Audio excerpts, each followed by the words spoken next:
I blacked out after Coachella. So that was okay. They're playing it, therefore, it's gotta be sick. Kinda Coachella. It's almost... Yeah, because you don't get paid for it. We haven't met, No. right? No. This is our first date. I love it. I've been very aware of you for a long time. And it's great to see the success that you're having right now. It's very well deserved. Thank you, man. I appreciate that. I want to go back. We Can Be Free 2014. Wow. I didn't even know that song would be brought up today. Holy shit. That was my first ever release on, do you remember a group called K Theory? Honestly, no. So they were Bay Area based, and they helped me on, some production tips and kind of getting started, like really in the beginning for me. Yeah. And I played a show with them I think it was 2013 in my hometown. It was a venue called Avila Beach. Yeah. Or not a venue. It was an area called Avila Beach, and the venue was there. It was just like a sick outdoor setting. I played with them opening for Above and Beyond. And that was like my first kind of intro into dance music as a DJ and playing more concert style shows. Before that, I was just doing like weddings and school dances and kind of anything I could just get my hands on. And those kinds of gigs like helped fund buying Ableton and just extra little studio bits and in the beginning. But yeah, We Can Be Free was 2014. That's crazy. It's mad, right? It's actually, I love doing it on the podcast. I love going back to like the very first release, and just like listening to the evolution of everyone, because it's like that first release that we all released, like it's kind of this weird moment, right? And I can only speak for myself, but I go back to my first release. I don't think it's even on Spotify. You listen was that to We it. Can Be Free? We Can Be Free is on Spotify. Yeah. It's crazy. I didn't even know it was on Spotify. It did all right. 146,000 streams for your first release. That's not bad. Good. Yeah, that's good. Pretty good. I just did a podcast with SG Lewis, and I loved his first EP. It was insane, and like it's done like 8 million or something like that. And I'm like, dude, you came in swinging. That's crazy. Yeah. I was listening to a Tyler the Creator interview the other day, and there was a question from like the crowd or the audience that was like, do you cringe at listening to old music? Yeah. And he was like, no, it's absolutely brilliant. He's like, yeah, don't get me wrong, I would release different music now if I was back then, but it was the start of the journey. And I've never heard an artist say that. I completely feel the same way. Like obviously the mixing and what you think is cool now versus what you thought was cool then is going to be so different. It's part of what you liked then and what as an artist, like what you were making then, and it's just like you said, it's just part of the journey. Is there a record though that like really hits home for you where you're like, I wish I didn't release that?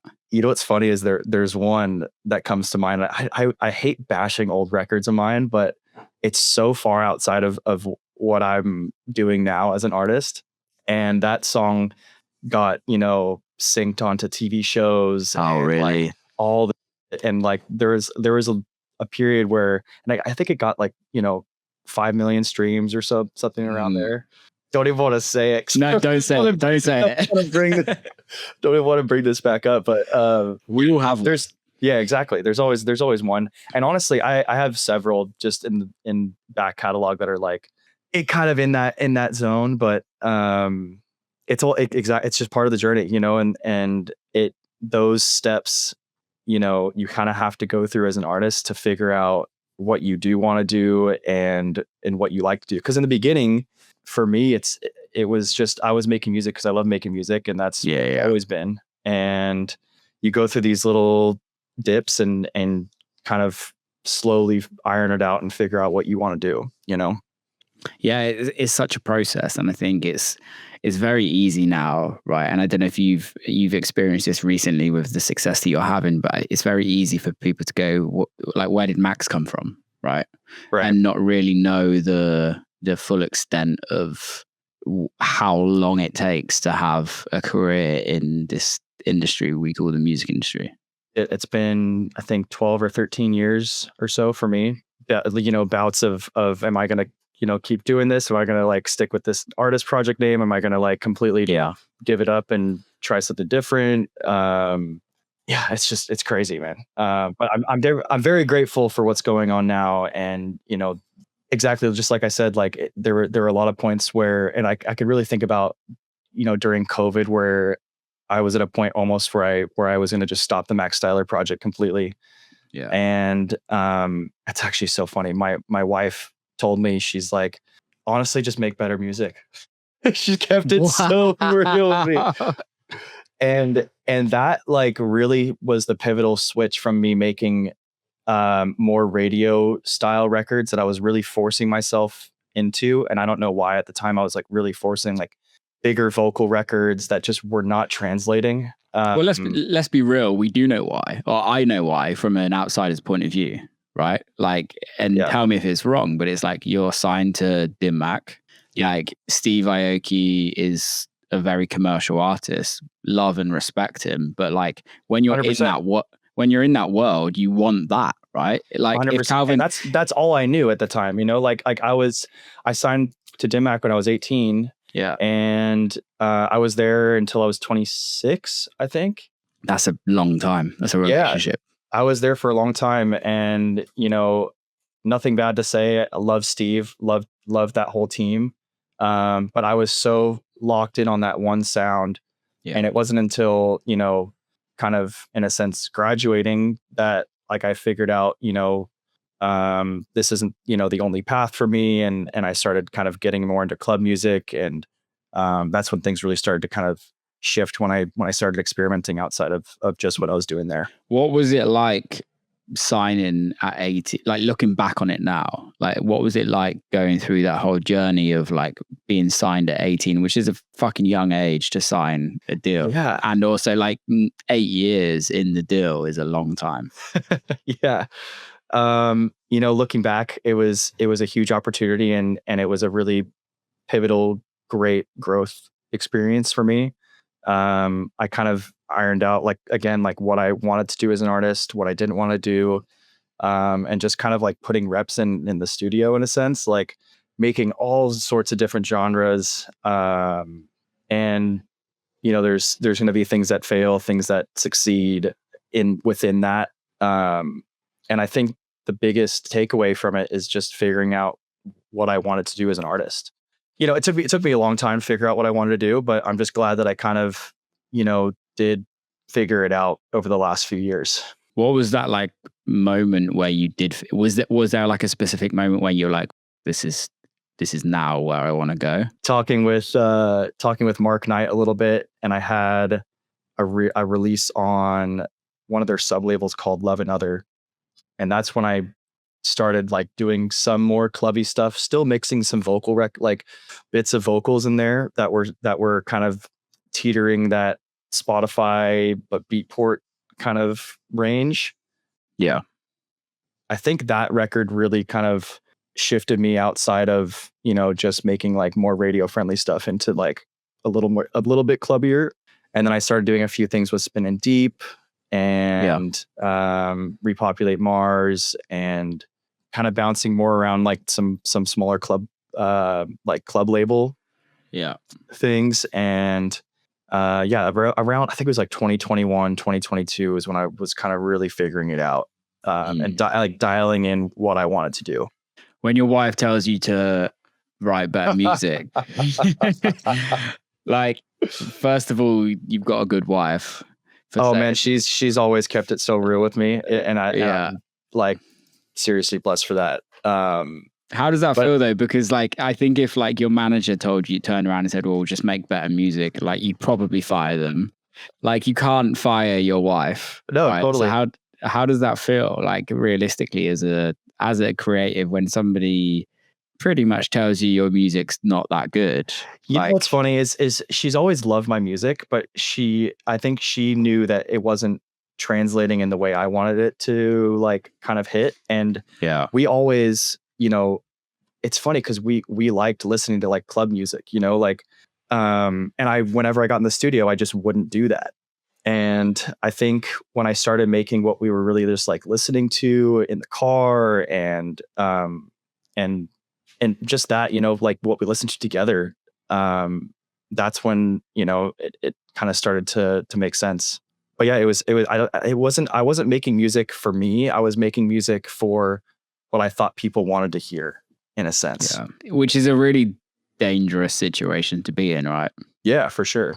And I don't even know why I I got to that point, but I think this works, so I'll just put this out instead of like really truly loving what I was producing.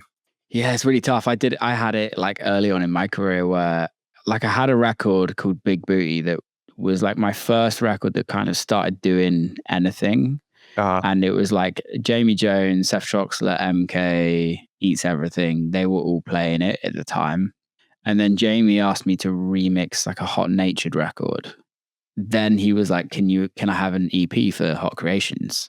And I was like, I now need to make Hot Creations records.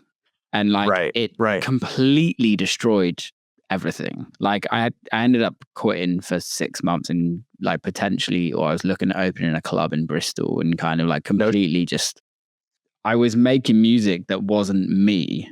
And I was trying to please the ears of somebody else, where realistically, pleasing the ears of somebody else is actually the opposite of what they want. They don't want that. They're asking me for me. yeah, I think that's a trap that a lot of people fall in when they're, you know, when they're trying to release on other labels that they really like, is they try to force their sound into the box of the label rather than, you know, kind of owning what they're doing, or they, yeah, it's easy to lose sight of what you actually want to do as an artist when you're trying to force it into a certain label. Yeah, which is also really hard though, right? Because I think so many record labels have specific sounds. They do. You just have to find the labels that make sense for you. Yeah.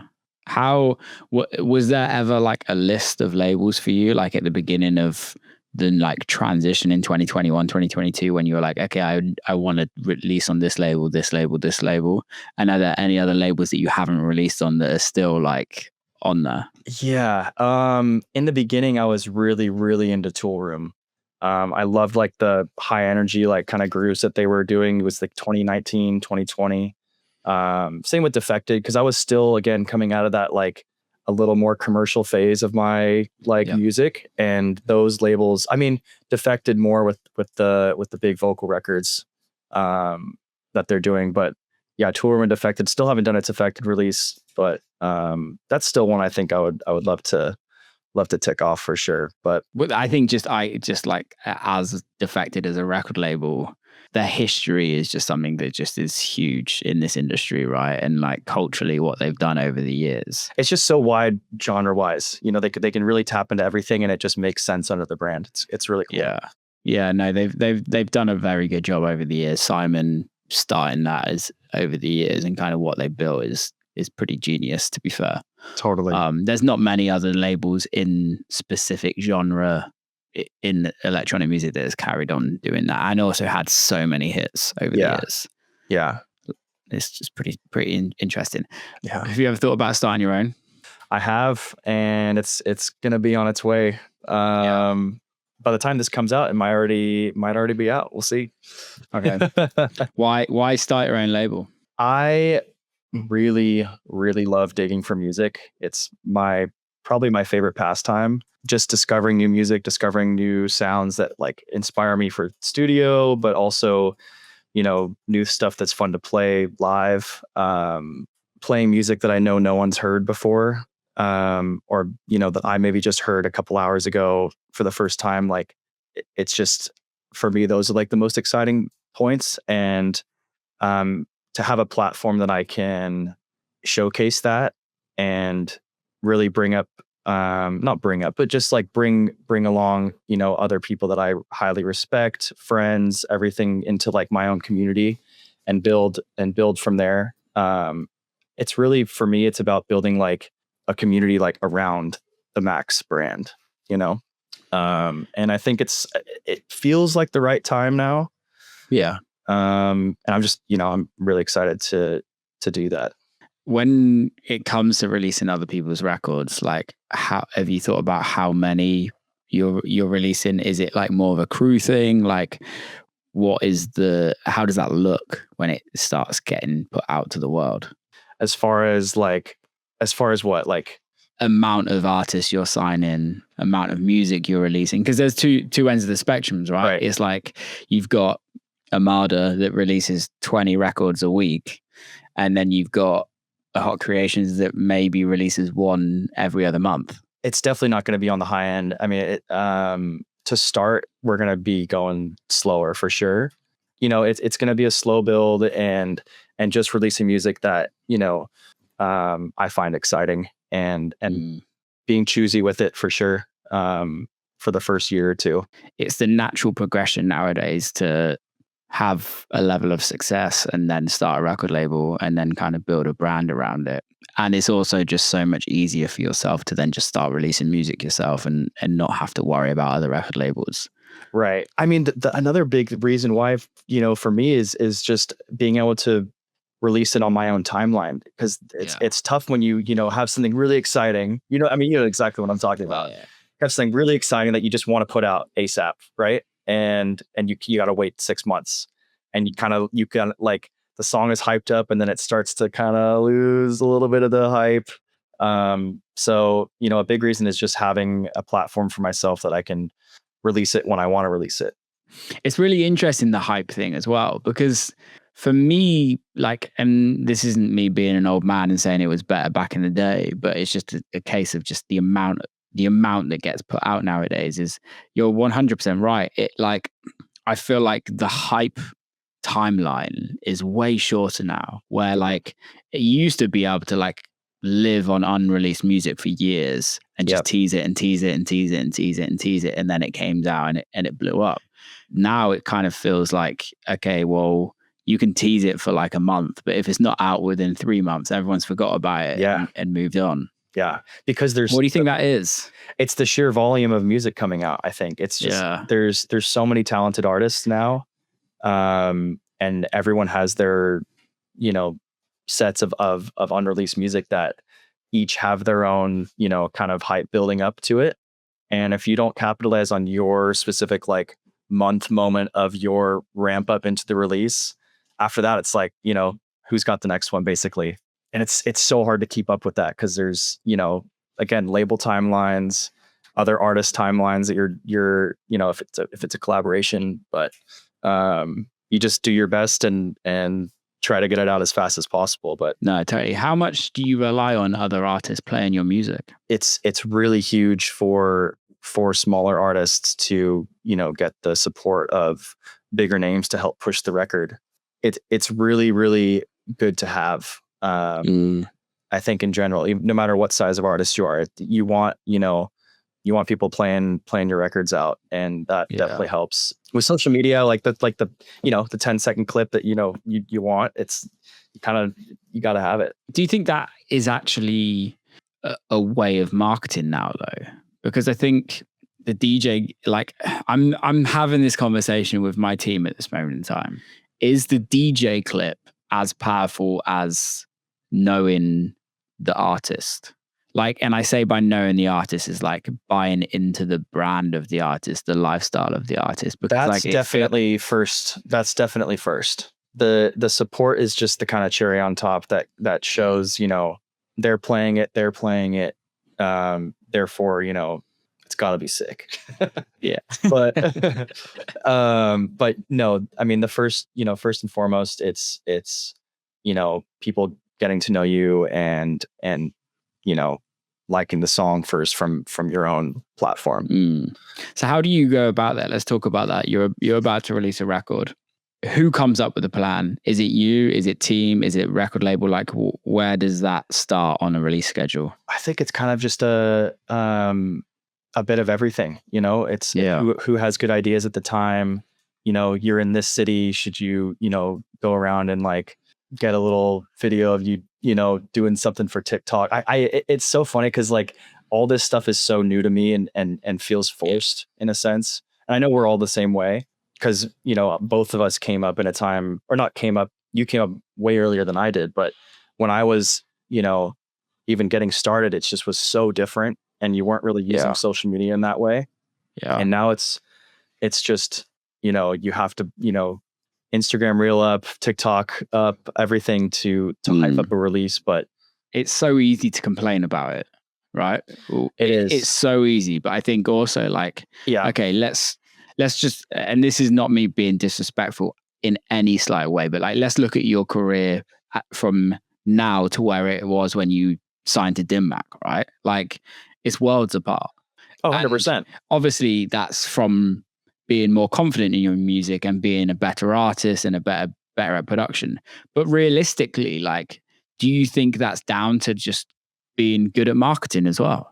One amazing thing I absolutely love about the SongStats mobile app is you get instant push notifications for absolutely everything. Playlist ad, chart entries, radio spins. Even when a DJ drops your track, you pretty much get told about it straight away. And now they've built a really cool part where you can instantly share it to Instagram with custom artwork right from the app. It's the easiest way to kind of build hype around a record. I've used it multiple times. I just love also waking up in the morning and seeing all of the playlist ads, all the support you've had. It's kind of addicting, and it gives me a sense of we're progressing forward in my career, which I think we all need in this day and age. Will Clarke, code word, 10% life off any subscription you want, or just hit the link in the description.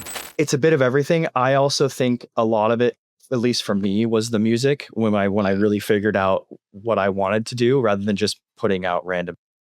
It's such a weird battle that I'm kind of having a conversation on and off the podcast every day with. I'm sure you're talking to everyone about this. So many people, and it's really interesting because I'm like, I don't know the answers, right? I don't think anyone does.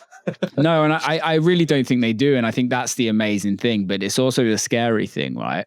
But I think realistically, the fact is that we are products, and we are a product of something, right? And how, because it's such a business now, it's like the ability to earn extreme amounts of money in this industry is now very in the sight of it's in the sight of everybody, right? Like you see the DJs that you look up to that are like on private jets, living the lifestyle, right? And that was never a thing beforehand. Like you couldn't ever see that. And I think the story of the DJ is way more commercialized now. So I think it's become even more of a product rather than what it was back in the day, which I'm not saying is right or wrong at all. It is just part of the times. But I do think now marketing plays more of a role than actually anything, than the actual music itself. Yeah. It is a little sad, but it's definitely true. I don't know if I feel it's sad. I think it's just a part of the times, right? It's like before, like everyone used to read newspapers. Now they read their phone. If you're in the newspaper industry, right? But like, if you're in the phone industry, you're laughing. Yeah, it's just a new medium. It's just it's a new way of everyone kind of. Yeah, I guess, you know, for us, it's a huge benefit when you flip it in that way. Yeah, massive. Yeah. I think also it actually takes the power away from everybody else in a sense of you literally can control your future if you know how to kind of sell your product. The reason why we were bashing it is because it's so easy to be corny when you're pushing your own product or trying to put yourself out there on social media. You have to figure out ways that don't feel forced. That's the struggle of it. So let's talk about that. How have you got to that process? Maybe you haven't. Maybe you're not there yet. I don't know. I feel like I'm always, every day is like, you know, making content, making stuff, walking around, grabbing a video, posting a reel from the show like night before, and just getting as much that I possibly can. Yeah. And vetting it, you know, in the moment, being like, that doesn't seem, you know, that doesn't seem right. That doesn't seem right. You kind of have to have like a vision for your own project. And if it falls outside of that, you can't do it, because I think people now too, like they're gonna they're going to sniff out the bull and be like, that doesn't feel like authentic. That person. Yeah. Yeah. Yeah. Which is so, it's authenticity, and especially in the scenes that you and I sit in, is so key, because people can see right through it. Yeah.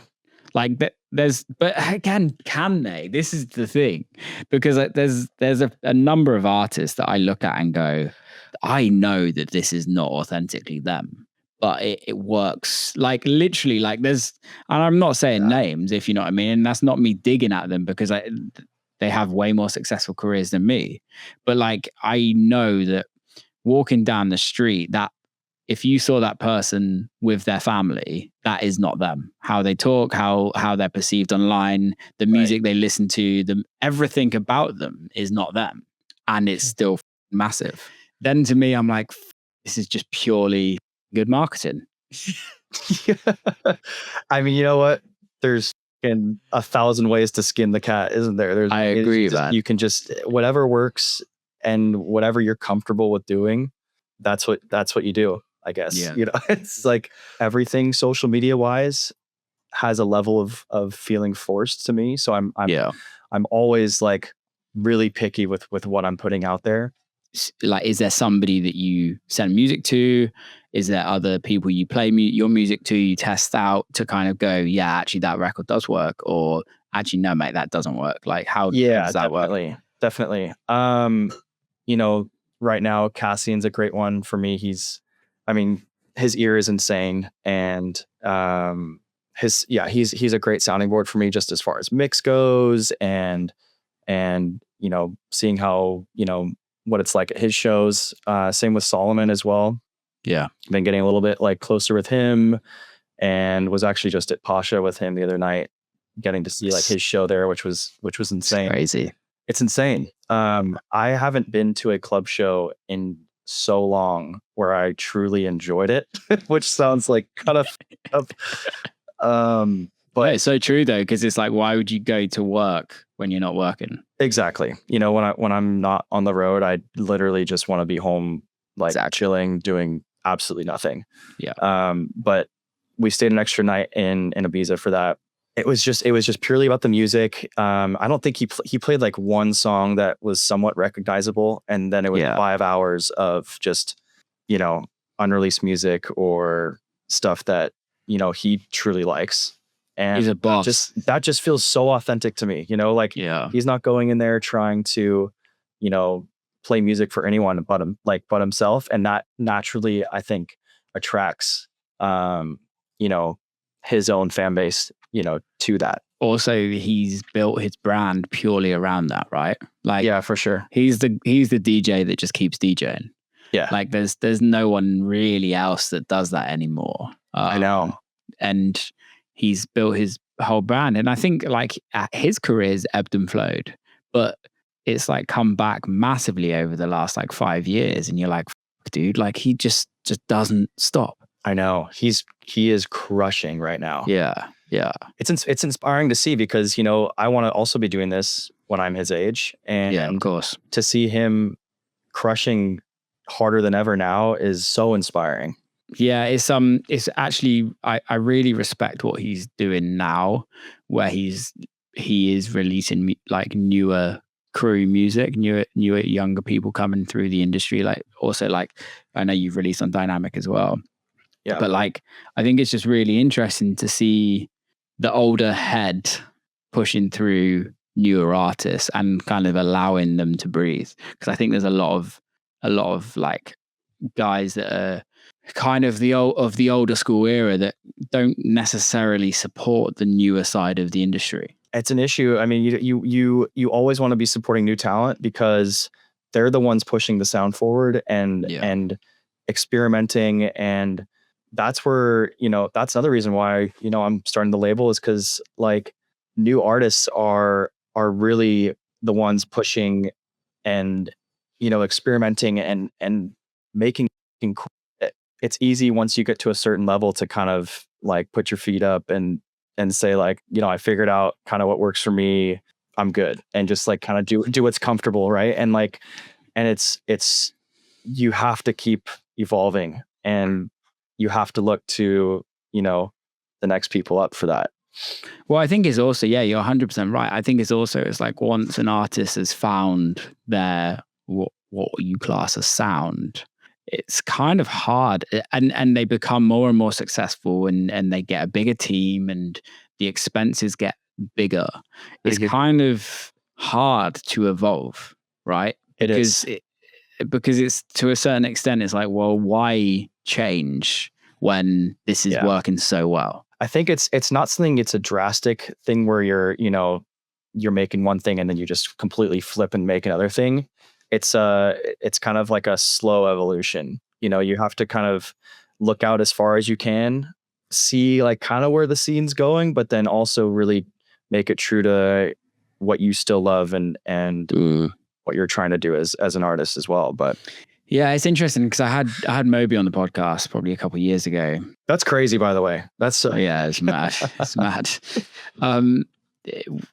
Something that he said that I don't know, he wasn't fully meaning it on a musical level. He was, but he says that the issue with the music industry is that the people that can make that can take risks, as in the artists that are very well established and that aren't taking risks.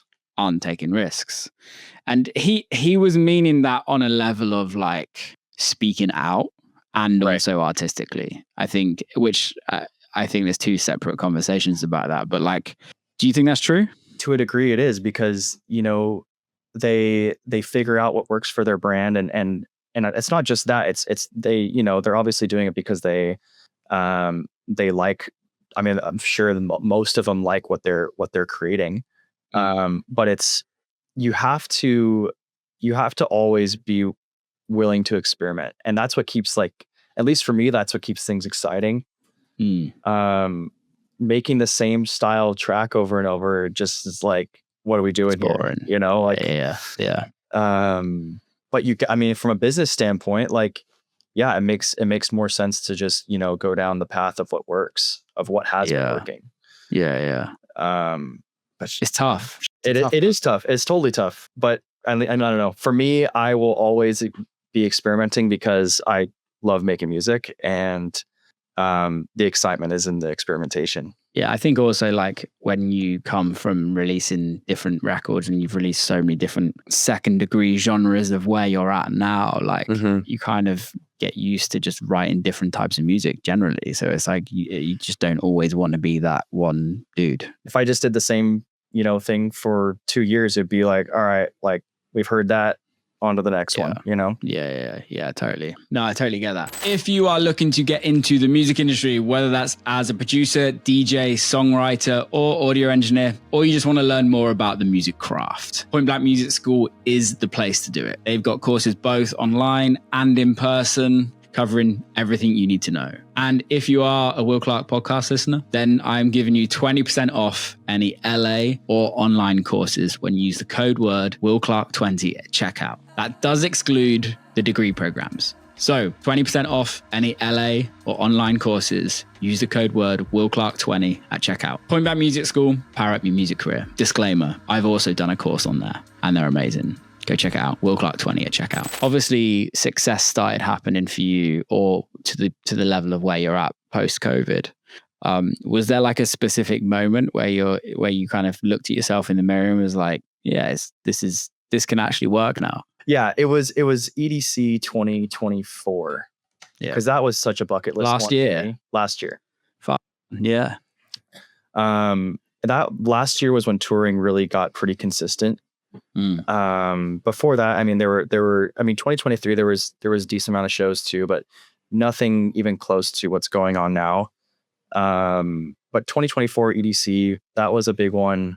That there was a huge turnout at the Stereo Bloom stage, which was, such a cool thing to see. And EDC, like, I live in Vegas, so yeah, it was kind of an extra cool thing, just getting to go back and sleep in my own bed there. But yeah, man, that was a huge one. And EDC for sure was like, holy shit, like, if I'm doing EDC, then like, what else is possible type thing. Yeah.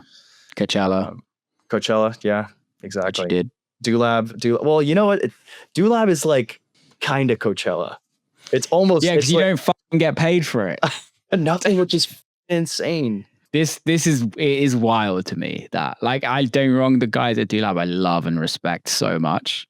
But I've done DoLab a few times over the years, and it does amaze me that they don't pay the artists. I know. I can't remember another gig I did for free. But you know what? It's Coachella. Like you're gonna do it. You know what I mean? You're not gonna not go do that. That is literally it, right? And the like creme of the creme play the DoLab stage, right? I think the year I played, Skrillex played. Yeah. And you're like, well, Skrillex is doing it, then I'm yeah, what am I gonna not do this? Yeah. Yeah. It's such a weird dynamic. Totally. That was a big moment this year for sure, of like, damn, like it's crazy hitting some of these gigs and being like, can't believe this is actually happening, you know? Yeah. How does that feel? It's mind blowing. I mean, I'm literally sitting here in Paris for the month. We got an apartment here for the month. I'm just bouncing around Europe. Never thought that was going to be possible. You know, did you do Fashion Week? No, I didn't. Unfortunately, wish I did. Yeah, maybe next year. Yeah. No. But yeah, I mean, Tomorrowland's this weekend. Playing in Mykonos on Friday. Like, I think I always had like this like delusion that things would work out, and it is. But like, I never really thought that it would get to the like this level. Playing New York this year, that was at Knockdown Center, and that was like 3,100, 3,200 people. Crazy. And it sold out 2 weeks before the show, and I was like, wow. I was like, dude, I can't even like believe what's going on right now. You know, like oh man, I'm so happy for you. It's fucking great. Thanks, dude. I appreciate that. It's mind blowing. What did your wife say? My whole family, she's so excited. Like everyone on the team is so excited. My parents are so excited. I don't even know how I actually did this because I was underage. I was DJing in bars with a partner of mine who was like in his 30s at the time, and I was like 16, and we're DJing in our local bar, and my dad's like helping me lug in speakers and lug out speakers at like we would stay until like 2 or 3 a.m. and he's literally loading up the car full of like speakers and shit. And now, you know, he's running all the business managing of the project, and That's he's seeing it's so cool that he gets to see, you know, the beginning like that, and then, you know, to what's happening now. It's crazy. I'd love it if my parents did the business managing of my career. Yeah, I feel very safe. Yeah. Is that what he does for a living? No, but he went to school for accounting. My parents owned and ran a Holiday Inn Express in our hometown. Oh, no way. He did, yeah. And he did all the, you know, kind of finances and stuff for that. Is that in San Luis Obispo? Yeah. I probably it's actually in Paso Robles. If you know about that area, but yeah. There's a bunch of like small kind of sub communities of San Luis Obispo, but you think you stayed in? I've stayed in. I've played a show in San Luis before. What's the festival that they do there? Oh, Shebang. Shebang. I played there a while ago. Yeah, it's a cool little festival. It's beautiful out there, man. I remember rocking up, and it looks back on all the fields, and I was like, this is lush. I love it there. It's special, man. It was a really cool place to grow up, being like that close to the coast and wine country. And it's funny. I when I was younger, I used to hate it because it was so kind of secluded and there wasn't like a lot going on. Yeah. And that's probably what made me better at producing. But all my family was like in San Diego and SoCal. And I feel like when I was younger, it just seemed like there's so much more to do constantly over there. And, you know, looking back now, it's just like, as much as I can, like, we just want to go back, you know, back home all the time. Why Vegas? Taxes and I moved out there for, you know, some production work as well. And we want to get back to SoCal. California taxes are silly though. I know they are, but our whole family, all of our friends are all there. It's like, I just like, we want to like save our money and then just like give it all the taxes when we move back to California. But So we're definitely fucking hot as well. it's so hot. We're definitely ready to get out, but our actual house is perfect and we're not home that much. Yeah. So it still makes sense for now. But got another probably year or two of just on the road saving money and then get a little bit closer to home. Makes sense, man. Home is, especially when you travel so much in this lifestyle, to have like somewhere that feels like home is so Exactly. important. It's Yeah. so important, man. Like, yeah, it's definitely, I think it's a tough one. I think a lot of artists struggle with it as well and don't realize they struggle with it because, right, it's like the go-to, like go live in LA, go live in London, go live in New York, right? It's they're great lifestyles, but I think sometimes like having, if you've got a close family and got close school friends or whatever that is, it's like, it's actually really grounding to be around those people on the day offs that you're not touring. Yeah. Definitely something I need more balance of for sure. It's this year I'm realizing it more than ever because it's the first year I've kind of toured at this level. It's like almost every weekend and even for the rest of the year, it's booked out pretty much every weekend for the rest of the year, which is like, it's crazy when it's like that, right? Holy shit. Yeah, it's insane. But definitely moving into, the next couple years. And right now I am fine like doing this, but I'm going to want to slow down at some point, just a tiny bit to have like some balance of like hanging out with family and friends and like feeling more like an actual human being than like a road goat, whatever. Is there such thing as balance?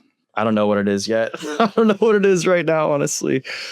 I mean, it's just studio and road. Yeah. Right now, there's like not much in between, but the cool thing is I get to travel with my wife, and at least when we're together, it doesn't feel like I'm really like away. Yeah. I mean, still, it's nice to like have your own bed, but like, yeah, if I've got her and my dog, it's like we're realistically, you're doing everything you absolutely wished for, right? Yeah. Where you're at, and absolutely. And then when you wish for it and you get it, and then you're like, actually, like, is there something else? We're such weird things of like, are we ever happy with what we've got? And like, I'm not saying you're unhappy, but it's that question, right? It's like, do we just constantly try and change and try and? It's like there's always something slightly out of reach. Well, I also bet, and please tell me, like, do you doubt your career ever now, even where you're at now? Every day. Trajectory. Yeah, every day. Dude, what's that about? I don't know. I wake up every day stressed and I need to like, I need to work on that. But I mean, I think that's probably a reason why a lot of us get to this point, because we are constantly in our head about it. Yeah. It's so crippling though sometimes. I know, it really is.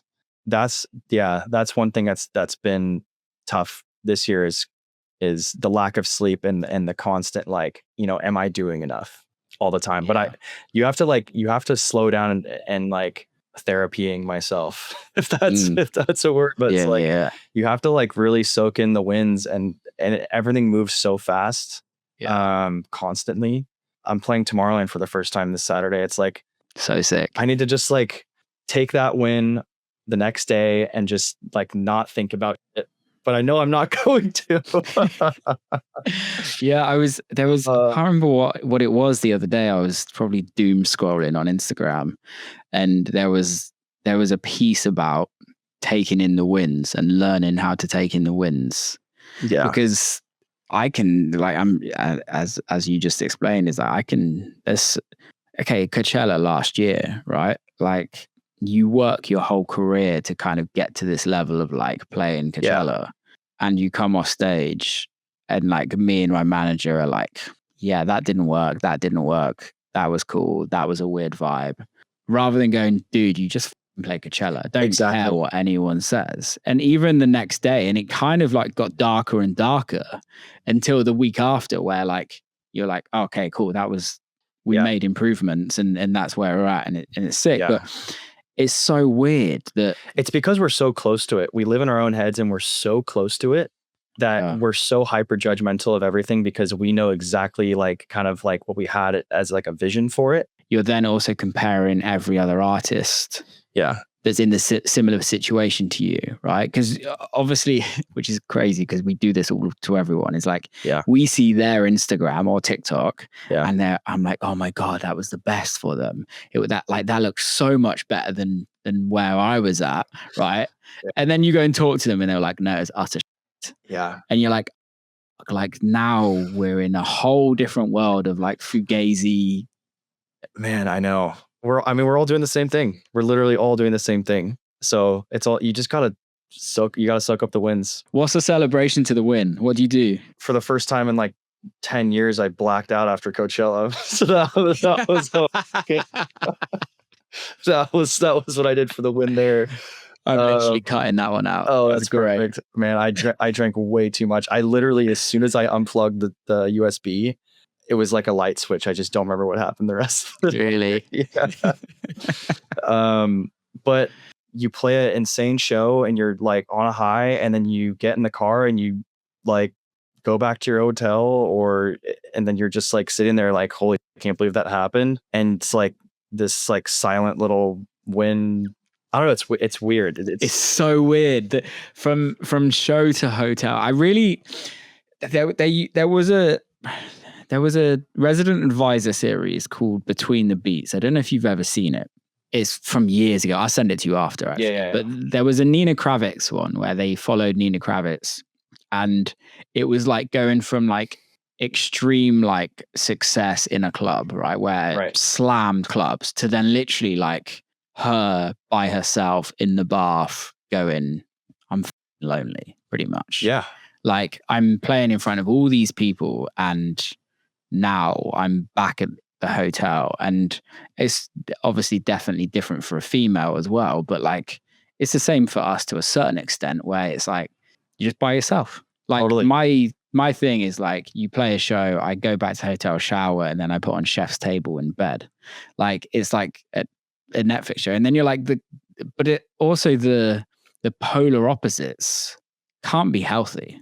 Extreme being around everybody, to then being around. Oh yeah. Of course, it's really really strange. You're not the first person I've talked to about this either. I mean, I've talked to a lot of other artists about this, and we all are like thinking the same thing. It's truly weird, and there's no other way to kind of deal with it. It's just and it's not I don't know if it's a bad thing. It's just, it is what it is. Like there's no other way around it. And you know, you're going to come off of a cool show and you're going to come back to your hotel by yourself. And that's just like what this job is. I love it. To be fair, there's something about it that I love. Sometimes it's nice just getting in bed and watching a show you want to watch, you know? Like I'm looking forward to the show. I know. I'm looking forward to that after. Yeah, it's just like those conversations when after your show, when everyone's hammered, as much as I love saying hi to people and meeting people, there's a few conversations that you're like, I wish I could tell. Yeah. Seriously. Yeah. Max, we've done an hour. Dude, I said at the beginning, but congrats on everything that's going on for you. Like, I'm really happy for you, and I'm really looking forward to seeing what's happening in the future. And also for the label. So keep it up, man. Keep doing your thing. Thank you. Big love. Thank you so much for having me on, man. I've seen a lot of these episodes, and it's kind of, you know, surreal to be on here, like talking with you right here. So it's cool. And yeah, man, I'm excited. Definitely good things are coming, and I'm definitely excited for the label too. But I appreciate you having me on. Big love, man. Keep safe. See you soon. Yeah. See you, buddy. Stay on, mate.